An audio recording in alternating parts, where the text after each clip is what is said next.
Hello, Oscar Carmona. I'm the owner of Healing Grounds Nursery, and I've got more than 30 years experience working with plants and in the Santa Barbara area. And I'm happy to say that I use those talents and skills and experience in the Green Gardener course, which I've been teaching for 16 years. And today we're going to talk about pruning. Pruning is an important topic because it has to do with plant health. The first thing that you need to know, because the plant is a living thing, we need to understand its parts. And so we have our wonderful subject here. This is an apricot tree that I understand had a tremendous fruiting season this year. And so now we're looking at the general structure. Once it's fruited, we can look at the general structure and see where we might want to help the tree as it continues to grow. But let me back up for a second because I would like to talk a little bit about plant parts. One of the most important parts of plants, which we don't see, but is nevertheless a vital part of plant health, is what is below the ground, and that's the root zone. So you have the roots as the basic fundamental part in the ground, and not only does it provide a support, but it also provides the plant with nutrients and water, which are absorbed through the roots.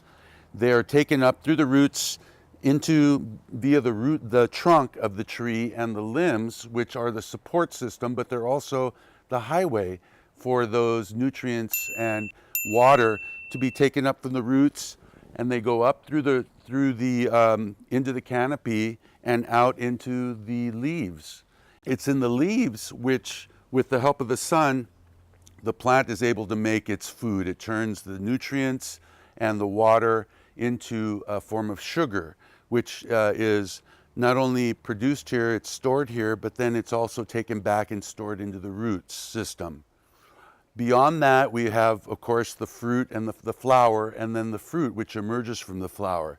And those are the important components of the tree that you need to consider so that when you go to prune, you understand that you're affecting a living thing, and everything you do has an effect on that. So we don't want to go in here and just cut willy-nilly or, peel off every leaf, because we're going to adversely affect the tree if we do that. So we need to have a more of a methodical and a thoughtful approach to pruning. So in order to prune properly, of course, we need the proper tools. I recommend hand tools that are properly maintained so that you can make good cuts and that don't peel or tear at the tree, because of course it's a living thing and we want to make sure that the tree is able to grow in a healthy way. Important again to mention that because this is a living thing and the leaves are where the food is made and stored, we don't want to peel off or prune off all the leaves. As a matter of fact, most trees require at least 80% of their foliage to be healthy. So you never want to take more than 20%, 25% of the foliage. You can do a fruit tree a little bit harder because they are very aggressive growers, but not much. And so recognizing the importance of the leaves will help you to remember to be diligent in your efforts to prune. If you've ever seen projects where people just fully remove the leaf system, you're going to see a very stressed out tree, and that is undermining the health of that tree. So just be careful when you do that. You always want to start, and I always tell people, because it can be sometimes overwhelming when you look at the tree, well, where do you start? Because there's no arrow that says start here. So you start with the most obvious problems. If you ever see any dead or dying parts of the tree, those could be the indicator of where you want to start, because those are the obvious places. Now on a tree like this, it's fairly healthy. We don't need to do that. But what we might want to do in this case with a tree like this is to manage its size. A lot of people think that with a deciduous tree you need to just prune early on in the season before the fruit set, when you start to see the branches swell. That is a good time to prune. However, late summer, after the fruit has been picked, you can really see what is vital on the tree. So sometimes this is actually a better time to prune, because you can clearly see, if there are branches that may not be growing as vigorously as others. And so maybe those are indicators of branches that you want to remove. Now we're going to talk a little bit about proper pruning cuts, because now that you have a sense of the living plant that you're dealing with, and you have a general goal in mind in terms of what you want to achieve with your pruning, it's important to make the proper cuts. You have good equipment that are going to make clean cuts.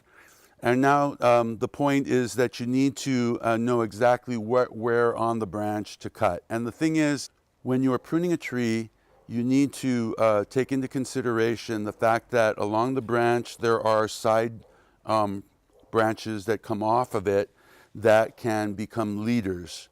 And so in this case, with a tree like this, we're just generally trying to scale it back.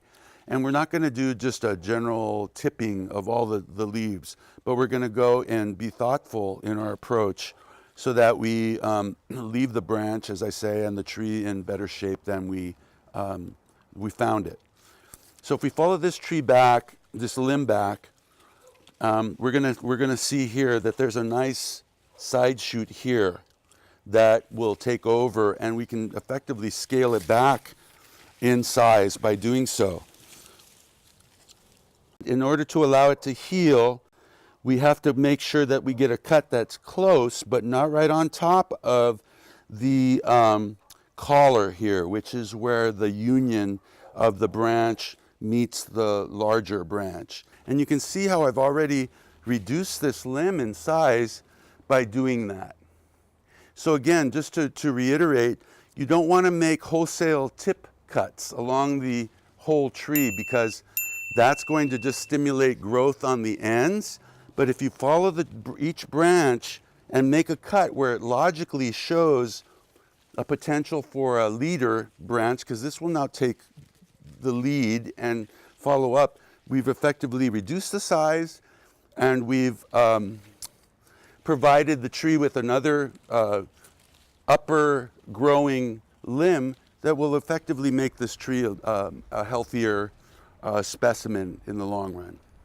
I hope you found this segment on pruning informative. If you'd like to learn more about pruning and other sustainable landscaping techniques, come to the Green Gardener class. It's a free class. It's offered through non-credit Santa Barbara City College through the Hort Department, and they're at the Wake Center, room 26.